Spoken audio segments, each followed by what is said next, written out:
she started laughing, and I was like, what is she laughing about? Like, she goes, your heart is constipated. It's constipated. It needs a laxative. A heart enema? Did she give you a heart enema? She gave me a heart enema. Hi, I'm Kelly. And I'm Leanne. And this is Mystic Misfits.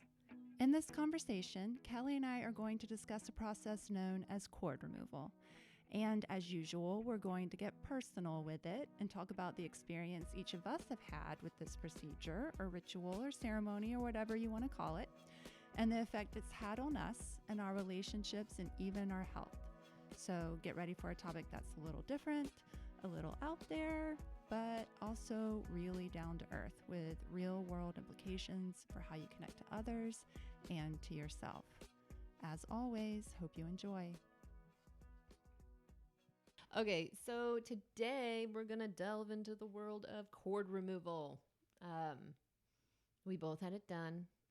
We survived. I guess I could start first since I went first. Yeah, Kelly went first, as she does in these sorts of things. Leanne's like let me push you off the edge and see how far you fall, and then I'll come after. And then I'll jump. I've promised, though, the next time we decide to do something weird, I'll go first. Yes. Or at least together. Okay, cord removal. Go for it. So I'll backtrack just a little bit before I even really knew about cord removal. Well, actually, my therapist had mentioned it, but I was researching cord cutting.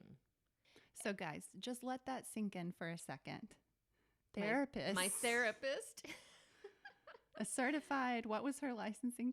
Oh, geez. She had so many. Like, she was very well certified. Recommended cord removal. Yes. So maybe it's not so woo-woo. Maybe not. So if you don't find a therapist that clicks for you, just know there's all kinds. There are so many kinds out there. So I had been going through a situation, and I had randomly come across on YouTube, I love YouTube, cord cutting to help you let go of someone. And I was like, oh, okay. Well, what's this about? So I was talking to her about it, and she said, oh, I had that done. But I had like the whole shebang, the soul, the mind, the head, all of this kind of stuff. That sounds really intense. Yeah. But she said that it helped her so much. And so I was like, oh, okay. But I kind of put that in the back of my mind, and then I continued on with life. Then I met a tarot reader, and she did a reading with me. And first of all, there was somebody that I was wondering about, and she was like, oh yeah, this guy is so not connected to you anymore. Like, he doesn't think about you. He's gone. So you need to just get rid of him. It's like, okay, get rid of him. I mean, he's gone. So what do I have to get rid of, And then she flips another card, and she goes, whoa, who is holding on to you so tight? He is, sucking your energy. He's controlling, he's this, he's that. And I started laughing. I was like, that's probably just my ex-husband. And she said to me, you need to get these cords removed. And I thought, oh, this is the second time somebody's telling me this. Mm-hmm. So she gave me a card for a shaman, who's now our shaman. Mm-hmm. I should just say she's like our family shaman at this point. Right. And it's like our family doctor. Yeah, right. I scheduled a cord removal with her, and I really didn't know what to expect. She called, and she's like, yeah, we're going to, just go through. We are not going to remove cords of anything that is good energy. It's only things that are harming you. Yeah. And so, I went in there with an open mind. She was very thankful. She was like, she could tell right away. She's like, oh my God, you are so open. Mm-hmm. And I was like, yeah, I'm ready for this. Like, I'm ready to not feel sad or feel like I'm being drained from so many different places. Yeah. It was, so yeah, like you get in there, you lay down, and she starts calling in spirits, ancestors, I mean, she basically hit every Belief system. belief system that you could, and just called them all in. And it's a very, I don't know if this was unique for me. I remember asking you how you felt about it, but when she called all the spirits and the ancestors and the above and below, and I felt all of a sudden it was almost as if we were in this, I don't know, like a cocoon. I was going to say bubble. Yeah, I was thinking bubble, but really a cocoon. Like it was, I don't know, it felt very safe. It felt like there was a lot of love. It felt almost warm in a way. It was a really beautiful moment to feel all of these entities coming in to help me. Yeah. Like they weren't there to hurt me. They had all decided to come help me. And that's, in my mind, to like try to imagine that there's this, different level out there. I don't know if you want to call it like the 5D or the whatever, the divinities, the different entities, and for them to willingly engage in something for someone as low as me. It's kind of a humbling feeling. It's a very humbling feeling. Yeah. I don't know if you felt the same way. Well, so, whereas you came in and you were very open, like I came in wanting to be open, but being somewhat closed. Yeah. And she could immediately sense that about me. And I didn't have to tell her this because she'd already sensed it, but I confirmed, like, I am stuck in my head. That's just where I am most of the time. And she said, well, that is going to make you a little more difficult to read, but just try to open up to the process as much as you can. And she probably used maybe a little bit different language with me than she used with you, just because I think even though I didn't disclose it, she probably sensed like my Christian construct, of things. And so she would say, we're going to call in your spirit guides, which you might think of as angels. And I'm going to speak in light language, which is like speaking in tongues. She kept using that language. She talked about Jesus. And then she never talked about Jesus. Yeah. And then she went a bit further and was like, but in addition to all this, I believe in animism, because like I said, I'm stuck in my head. I asked her about her belief system. So she was like, I believe in animism and, that all living things are inhabited with the spirit of God or whatever source. And so I call that spirit in too. And for me, it's like, are they really all these different entities? Are they really all the same thing? Does it really matter? And I know for some people that whole idea can be really scary. I can totally understand that, because you're thinking, you've grown up with like the scary movies where people like call in stuff that they didn't know how to handle or that they didn't mean to call in. And, stuff goes bad real fast. And for some reason, like even though, just to clarify, I've never done anything like this before. I've never had a tarot reading. I've never had my palm read. I've never, had an astrological consultation, nothing like within that realm whatsoever. Like the most woo-woo thing I've ever done is maybe been prayed over or something. I'm trying to remember if I've ever been. Like I've prayed over people, but oh no, I was prayed over when I was a baby. I do remember that. To me, that's just like shows you like it's all the same energy. Like it's all the same thing. Like your whole idea of it obviously is going to be flawed in some way, because your mind can't comprehend the things that spirit can do. Right. So like your idea of it isn't going to be 100% correct, but when you open yourself up to that, it's powerful. Yeah. Like this energy can move through you and, heal people's ailments or whatever else. Like, I don't know, like it doesn't always happen. It's not always meant to happen, but it can happen. Right. It can and it does. So all that to say is she was careful to use that kind of language with me. And then the animism thing was kind of strange, but, like you had already been to see her, and I trust you and your intuition about people. And she just seemed like a force for goodness in this world. And I trusted her that her intentions were in the right place and she knew what she was doing, and she wasn't going to call anything harmful Right. or she was going to create a safe space for me. Mm-hmm. And I believe that light calls to light. Yeah. You know, and if somebody brings darkness into a situation, I mean, that's going to, that person's probably going to be me and maybe be unintentional. So I just need to banish all that right there in the beginning. Mm-hmm. It's just to say, I'm going to go into this experience, you know, beckoning light and light only, and trusting that I'm in a safe place for that. Mm-hmm. So, yeah. anyways, go ahead. So what happens after that? That was beautiful. Absolutely beautiful.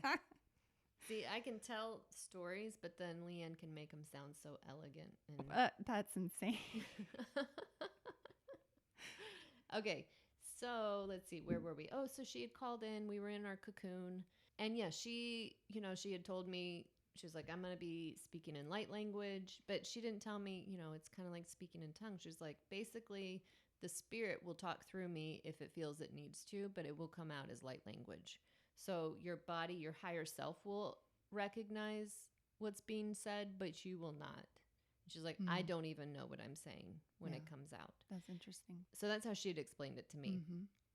When she calls in all of the different sources, she puts her ego aside, and basically she's like, I don't control what happens at this point.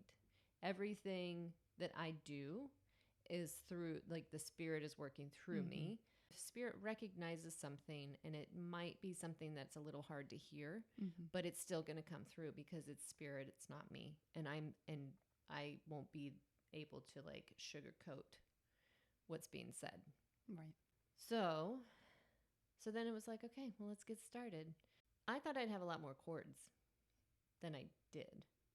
But I've come to realize, because I think about things that happen in my life, and I have always been really proactive about working through them and then releasing them.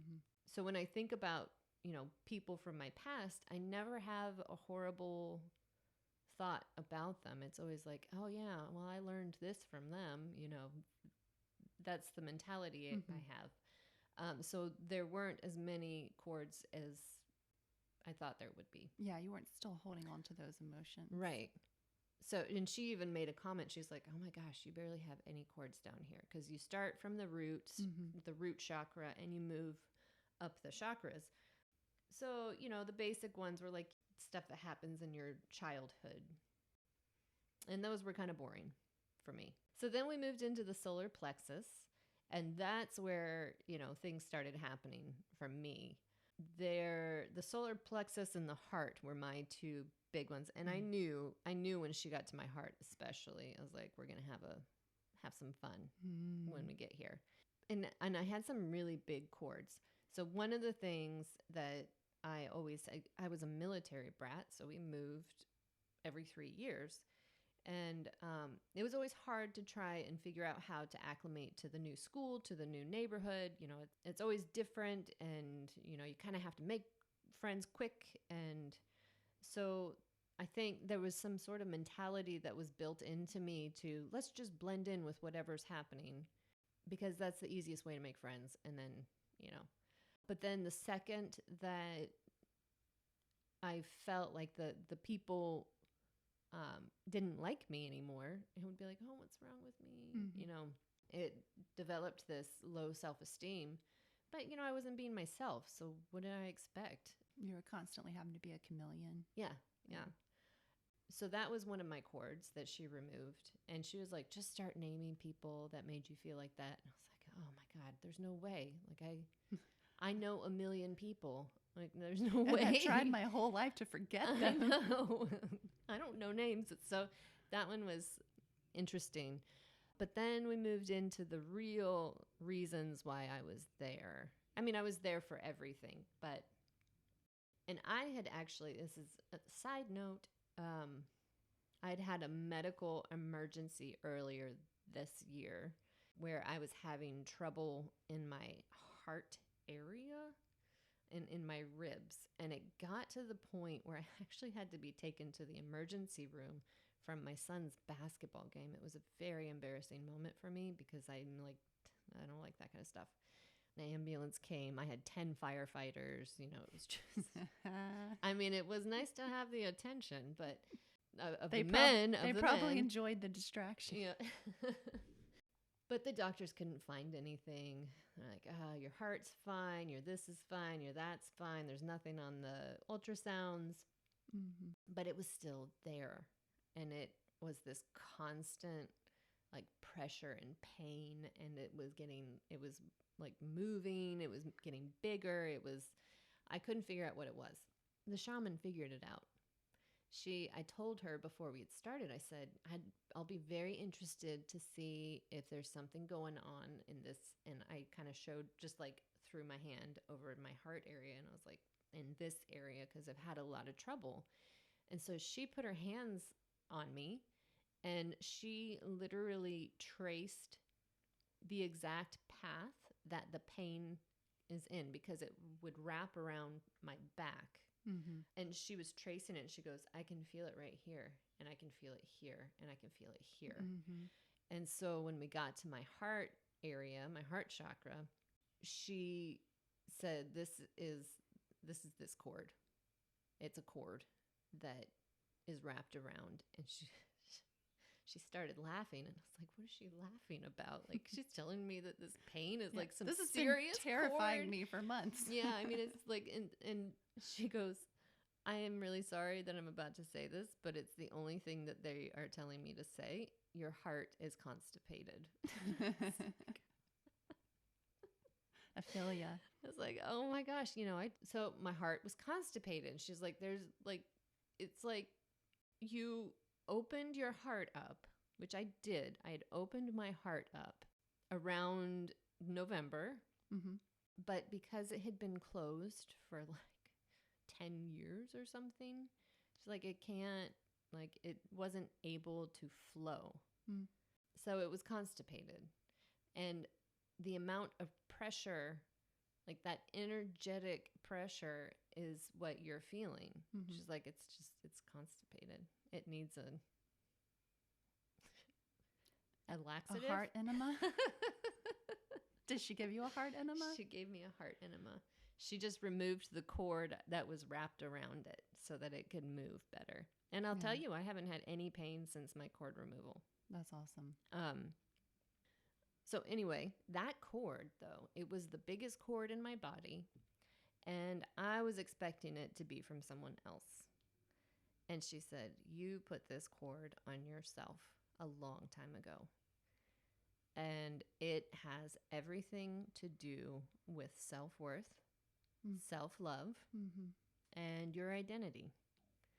And she's like, we're going to take that out. And as she was pulling the cord out, it's this whole process where, it's like this visual that she's pulling it out. I mean, I was crying. I just started crying. It wasn't intentional cry. It just was coming out of me. And she was like, you need to take a deep breath and blow out. And I was like having trouble even like breathing, because it was such a massive thing inside of me. Right. And it had been part of my identity for so long. And I even now, once the cord was removed and I was able to like almost, it's like, in my opinion, when the cord is removed, it's almost like you can see it clearly now. Like when the cord is attached to you, you're part of it. So you can't see it or analyze it or turn it around and go like, why is this cord here? It's just like, it's part of you. Exactly. Like you don't look at well, my kids do, but you don't look at your fingers and go, why do we have these? So it's interesting because through these past few weeks, I've been able to really look at it, and I swear I'm not putting a cord on my brother, but he was part of that problem, because where he thought he was helping me I guess it was, I don't know if it started in middle school, but definitely in high school. And I still did it to myself, because I should have, what high schooler is strong enough to be like, oh, well, I'm worthy no matter what. Right. Every time a boy would like me or would start talking to me, my brother would go up to him and basically... But you didn't know this. Oh, no, I did not know this. Shove him in a corner and be like, you talk to my sister or touch her again, and I'm going to kill you. So the next day I'd go to school and be like, oh my God, there he is. he called me last night and said he liked me, and we're walking down the hallway towards each other, and he's not looking at me. It's I over. don't exist. Like, literally don't exist. I don't know. I can't even tell you how many times this happened to me in high school. Now I know why. But then I didn't. And it was just like this constant blow. Wow, I'm not good enough. Wow, I'm not good enough for him either. Whoa, he doesn't, it's like this constant blow to my self-esteem. The nerve. I know. Anyway, I digress. That was just one of the, reasons why I had That heart cord. But I was able to look at it clearly now and see all of the things that had happened to me that might have seemed very insignificant Yes. in the long run. Yeah. But it just added to that cord to the point where even when I was married, and I was kind of, I don't think he'll ever listen to this podcast, I was neglected a lot in our marriage. And that just kind of added to it. But at that point, it was almost like, well, I'm used to it. Yeah. I'm used to You it. just tell yourself you're okay. Yeah. Just stuff it. Until you took the cord away, and then all of a sudden you're constipated because you're like, I got so much love, but it can't get out. There goes my stomach again. Did you hear that? I did eat breakfast, so that was my biggest cord. Then she found a cord, and she was like, so this one's for your ex-husband. I was like, oh yeah, and I swear, all of a sudden, that look when somebody's like all of a sudden emotional, and she looked down at me and she just said, I am so sorry you went through that for so long. And then that's all she said. She was like, let's get this out of you. Like, she didn't want to, she'll explain a cord. This belongs to this person. This makes you feel this way, or they, felt this way about you. But with him, she was just like, let's get this out of you. There was no reason to discuss it, Right. That was a big one that she removed. And then there was another one and this was, this one I really needed as well. I had met someone that really meant a lot to me. And I was really heartbroken because I was going through this awakening journey, and he couldn't do it with me. And it really broke my heart. Yeah. Because it was the first time I'd felt anything in a really long time. And I always thought, that's so funny. I'm heartbroken, not because of my divorce so much, but because of this person. And for her to actually be able to see it and feel it as well, because I, at one point, was like, I think I'm going crazy. Like, I think I'm going crazy. This never existed. There was no connection. Like, I made it all up somehow in my head, Yeah. And she clearly saw it. She felt it. She's like, there was a lot of love. And it is literally breaking your heart. And so we're going to take this cord out. And she took it out. And I felt so much better about everything. Those were the three that I really needed removed in order to move forward. But there were some funny ones too. She did. I remember her at one point looking at me going, corporate America? I was like, what? She goes, you don't like corporate America. And it's like, well, that makes sense. Yeah, mine was the school system. The school system. She was like, oh, you don't trust the school system. That was my weird one. Yeah, in The Crown, she removed a lot of religious chords from, my dad was a preacher, so there was a lot of different chords that had to do with the different churches that we had been at and religious ideas. And see, most of those chords were in my throat. Yeah. Isn't that funny? That is funny. But go ahead. Yeah, mine were in my crown. And the biggest one in the crown was just the fact that I was sad, or I don't know if it would be sad or disappointed that my belief system was not aligning with my... Is that you or me? That's me. Is it so sad that Oh I my can't tell if it's gosh. my own stomach or not? Oh, I am so sorry. I did eat, I swear. Oh my That's how my stomach sounded during my cord removal. Oh, really? Yep. Oh, so yeah, the crown, the biggest one in my crown was the fact that my religious beliefs were not aligning with my father's. And it was like this, I'm really worried about that because I want him to accept what my religious beliefs are because I accept what his are. But, my dad he's a very strong, if you were to talk about the Enneagram, he's a 1. Like, he's a very hardcore, in his stances on things. So that was a big one for me. And ones need to be right because that helps them feel safe. Yes. And they want those that they are close to share that whole system of belief with them. Right. That's part of their safety and security. Right. And I'm just not in that. And I had been really worried about it. And, after I had the cord removal done, and I have really opened up to both of my parents about the kinds of stuff that I'm in. And, they do make fun of me, but that's pretty normal. But I don't feel... Just talk over it. Just talk over it. Keep going.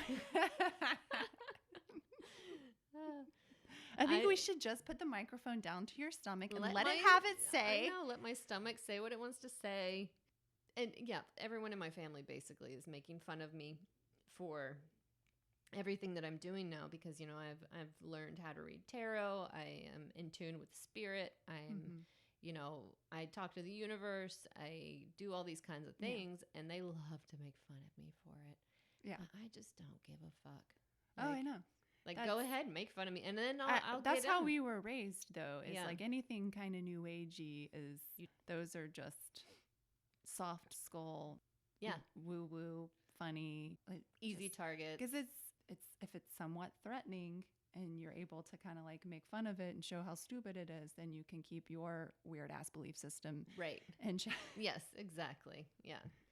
So that's, in a nutshell, I guess that was my cord removal. I removed my cord on myself, which was a game changer. Those are the biggest ones. Yeah, it was such I have to, and Leanne can tell you, like, my life from cord removal on, I think has accelerated. Everything that I've wanted to do has been on an accelerated path all of a sudden. Yeah. I don't like to blame other people for the way I am.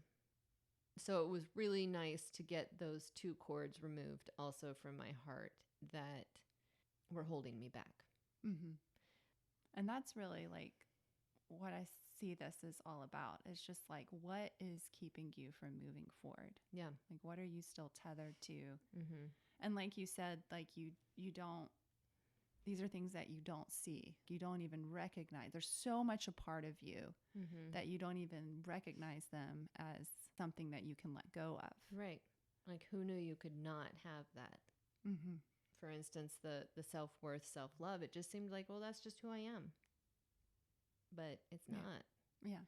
It's not. See, I had the same self-worth issue. When I came in and my stomach was making all kinds of crazy noises, and I told her, I was like, my stomach's just always, messed up. And she immediately was like, that's issues of self-worth and self-love. And she goes, when you work on that, she goes, I promise you, all those issues are going to go away. Yeah. And that was part of the work I feel like I started with that whole ceremony, was like starting to get on that path. Yeah. Because once you release whatever it is that's holding you back, you still have to like move forward and start the new practices, your new way of relating to the world, right? Basically. Yeah. None of this stuff is done without work afterwards. Yeah, you have to do the work still. Yeah. It's not a cure-all. And that was my one, funny enough, that was my one hesitation.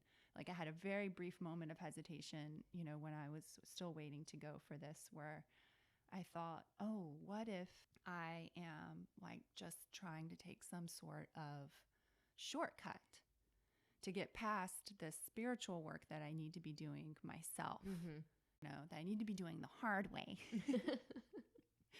Got to earn it. Because it's not worth it if it isn't hard. Exactly. It's like life takes suffering and sacrifice. That's the Christian way. Gosh, I was going to say that sounds so biblical. It is. But not really. That's our interpretation of it. I only had that hesitation for a very short while when I realized this is part of the work. I am stepping outside of my comfort zone big time by doing this.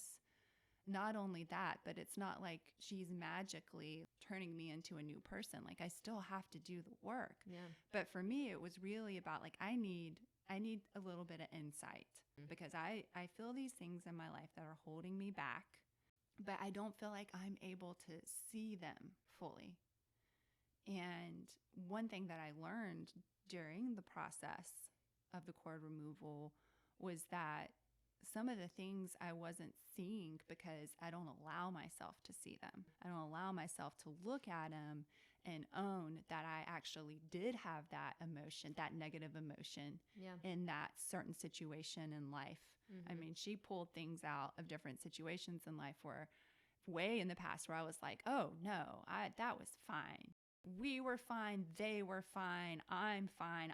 It was not a problem. But upon reflection, if I'm completely honest with myself, I did feel those things. And just to like brush them aside and try to pretend like those bad feelings didn't exist was not doing me any service. So that was a huge reason I wanted to go see her, because I was like, if I can get some insight. And just like you, I was feeling a little spiritually constipated. I was like, I sensed something going on here, and it was having physical manifestations. And I was like, this is, if she can get me through this, then it'll be worth it. So when we got started, so you guys already know like what the process looks like. So I'll quickly walk you through what my experience was like. Like I said, I wasn't as open as Kelly, so it was a little harder to read. It was a little bit of a rougher start. That was my own issue. And so one big thing that she kept reminding me was to breathe and to move into my heart, because like I said, I'm always in my head, which means my heart's not open. So when we got started, I think part of me was like looking for confirmation. Even though I don't think I consciously admitted it to myself, I think part of me was like, is this real? I've never done anything like this before. I 100% wanted to believe it was real, and I was trying my best to trust the process, but I think part of me was still questioning it. And when she went into my root chakra, which is that first one, but the root chakra is associated with like feelings of security and stability. A lot of those obviously come from childhood. So when she goes into that, she's really pulling out mostly childhood or young adult cords. Right. And she went straight to my father's father, to his passing. And she was like, you guys were close. And when he died, that was it just removed a big sense of safety and security in your life. But for her to go straight to my father's father was very significant for me, because that is absolutely a turning point in my childhood. Like when I think of my childhood, that is like the first event that I think of that shaped me as a person. I was 7. We were close. I think the reason I'm here today is because of my mom. So my mom was a mystic. I just don't think she knew it. But just like with the having me prayed over, the day my grandfather died, he and my grandma were coming over to our house because they wanted to bring us a present just for no reason. Right. We didn't even know about it. But my mom said, your grandparents are coming over. And girls, and she had never said anything like this before. I was 7 years old, but I remember it very distinctly. She said, girls, you don't know how long you're going to have your grandpa. So when they come today, just make sure that you show them your love. And I did that when when they were getting ready. They weren't there very long. They came and they brought us a scooter. And when they got ready to leave, I just gave them so many hugs, like back and forth and back and forth. Just wanted to show them all my love. And then it wasn't maybe like a few hours later, we got the call from my grandma that my grandpa had sat down on the couch with a glass of iced tea in his Sunday school lesson and had a massive heart attack, just died instantly. Wow. Right there. And yeah, so for her to go to that, to see that as like, I mean, what are the odds? And then when we got to, I can't remember if it's the sacral or the solar plexus, where you confront the issues of self-worth. I think it might be a little of both. Yeah. Self-worth and perfectionism is specifically rooted in the solar plexus. And that was probably where I had the most work, which strangely enough, it's located right on your stomach. Yep. She went straight to my mother's mother and was like, you've got a really long, strong cord of perfectionism. And again, spot on. Yeah. Like you couldn't get any more right than that. So those were two really significant moments for me, just kind of. And it's like you had these ancestral cords. It wasn't, yes, that was another thing, is they were partially cords I had put on myself, but I had also kind of inherited them. Yeah. But I was the one who was holding on to them. And I don't even, like, for me, I don't feel like my grandma, I mean, I just remember my grandma was just a kind, loving person. Yeah. I don't remember her like ever belittling me or making me feel bad about myself in any way. But because she judged herself so harshly, like you see that. And then my mom did the same. My mom judged herself so harshly, held herself to such like an unrealistic standard that, you see that and then you think, oh, that's what I need to do. So you start doing it too. So yeah, it wasn't, so it's kind of like I did put it on myself, but it was like a generational thing at the same time. Right. So that was maybe my longest cord was Yeah. that one of perfectionism. And I can't really remember why. I can't remember which cords were necessarily associated with which chakra, but as we went through, there were some funny ones like that I just did not expect. Just very specific specific people in my life that made me feel a certain way, even if they weren't in my life very long. Like, and sometimes she could name them by name, and sometimes she just had to tell me who the figure was. Like, the last boss you had before you had kids. That's very specific. She didn't have a name for him. And I was like, yeah, I know you're talking about. She came out with my doula's name. She was like, who's Samantha? And I had a doula for my second child, and she was amazing. And it was such a pivotal experience for me. And I'm so grateful for that.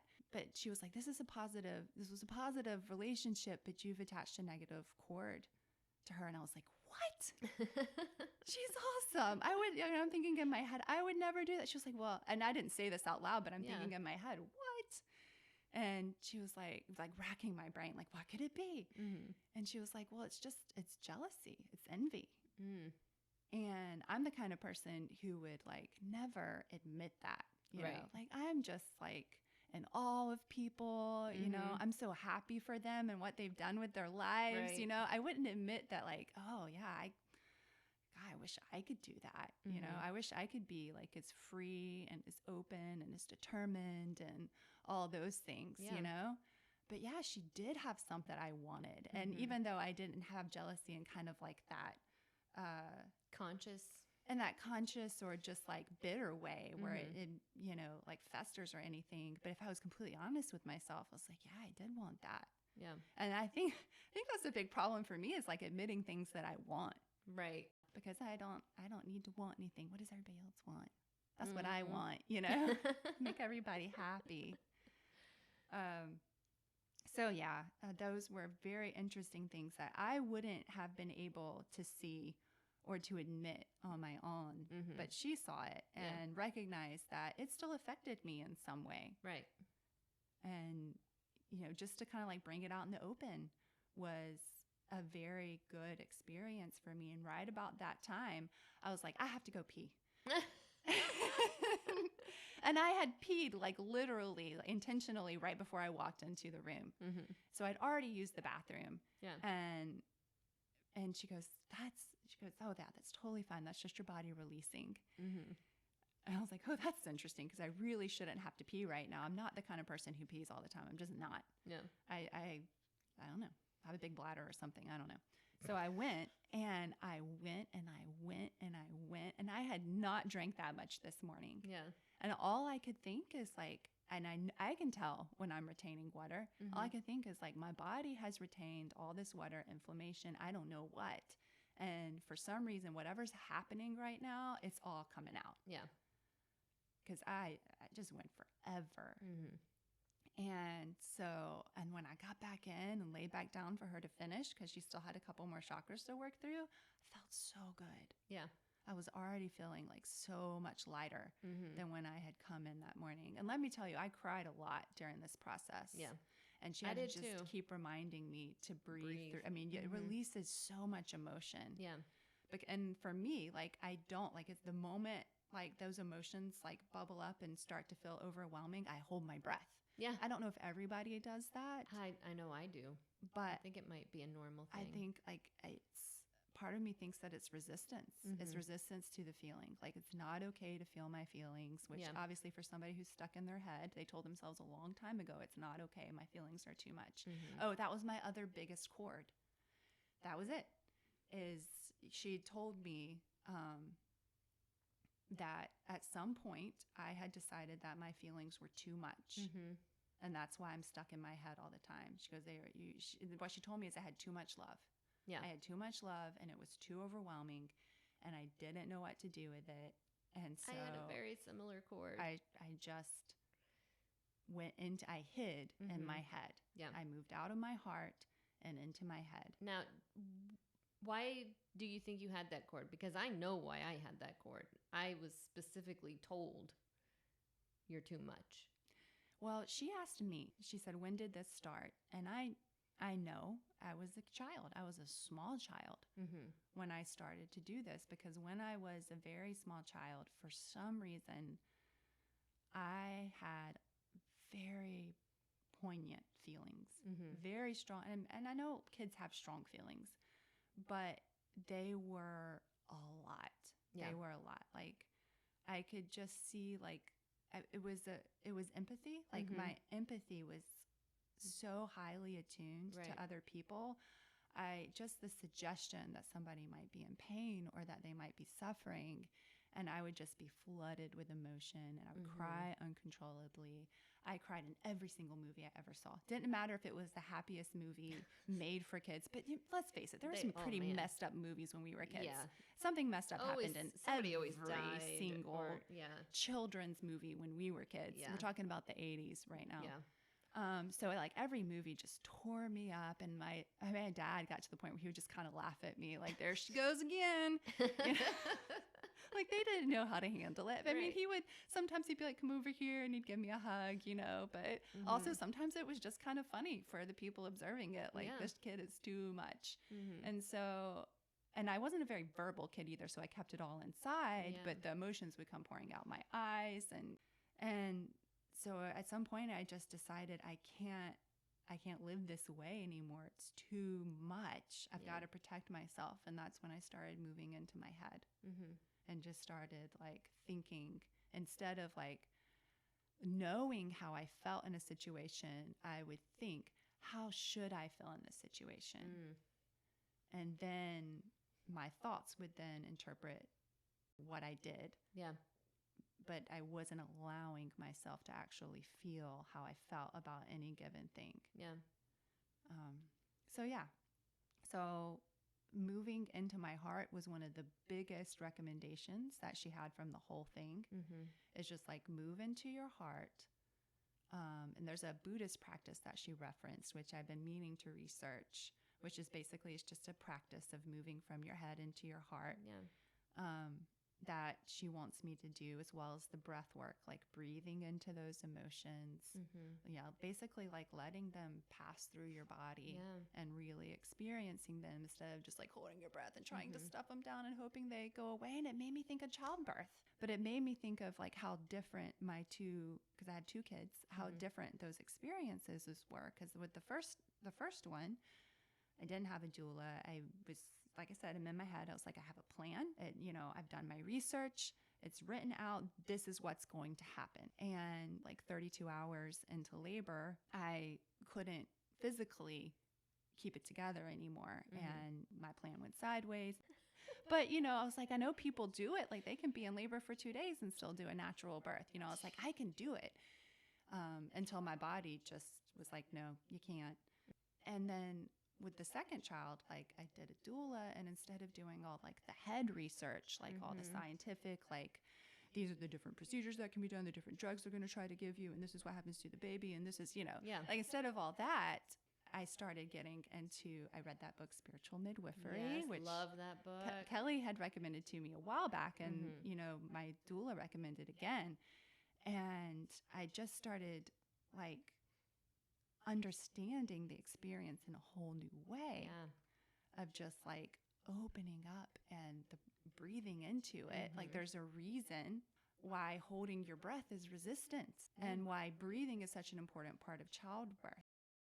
When you breathe into your labor, you are no longer resisting it, and you are allowing yourself to open up. Yes. And so I see that parallel with like the importance of breath work for somebody like me who's stuck in my head and not in my heart and closed off and not opening up, is just to like be able to breathe through these experiences and acknowledge how I feel and I don't know, and open up my heart. Yeah. So yeah, that was another huge thing. The throat chakra was crazy. She said I had so many cords, in that area. And that was the one for me. She was like, start naming names. Yeah. Cause she goes, cause we're going to be here all day. Yeah. And I was like, can I name institutions? So I did names, I did institutions, and these were not negative relationships. Yeah. These were just like basically every situation in my life where I felt like how I really felt about it was being blocked. I wasn't speaking my truth about either how I felt or what I really thought, or listening to my intuition. Right. And trusting it and just opening up. Yeah. Putting myself out there.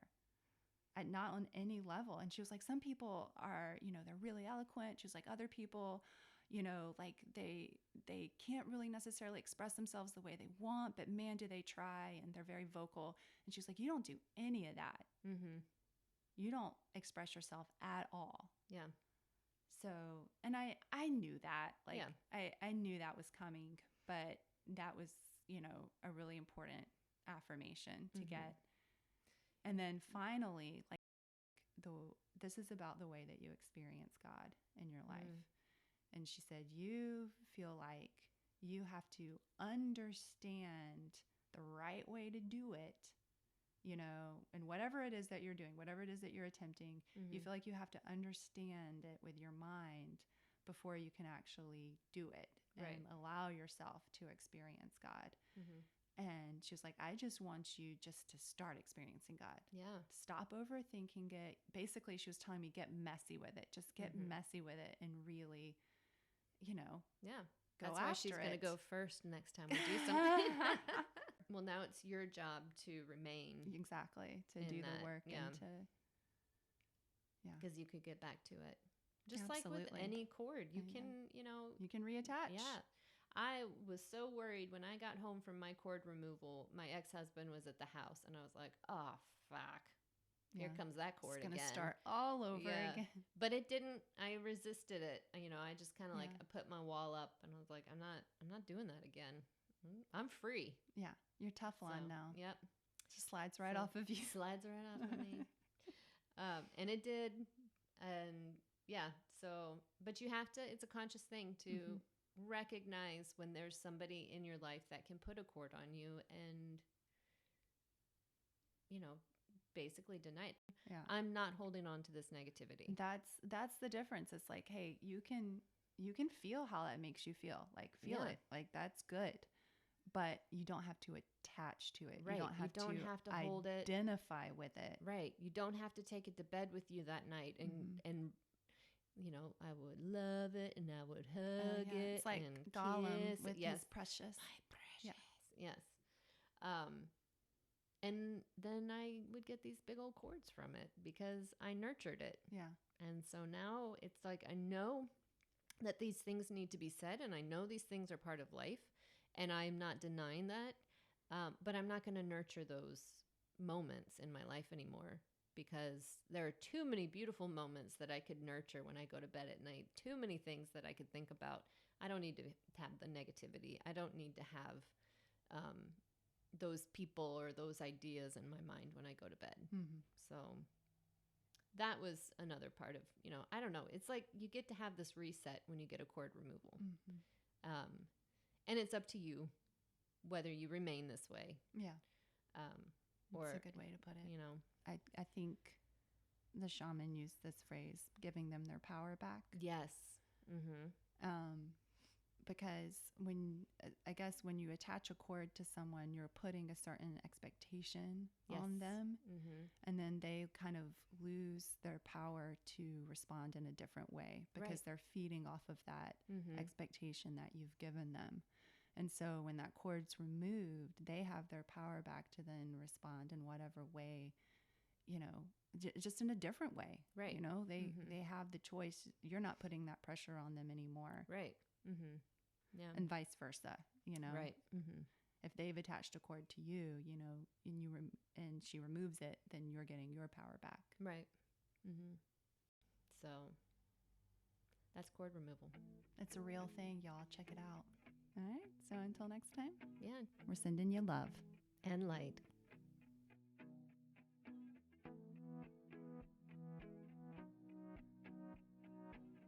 All right. You ready? Here we go.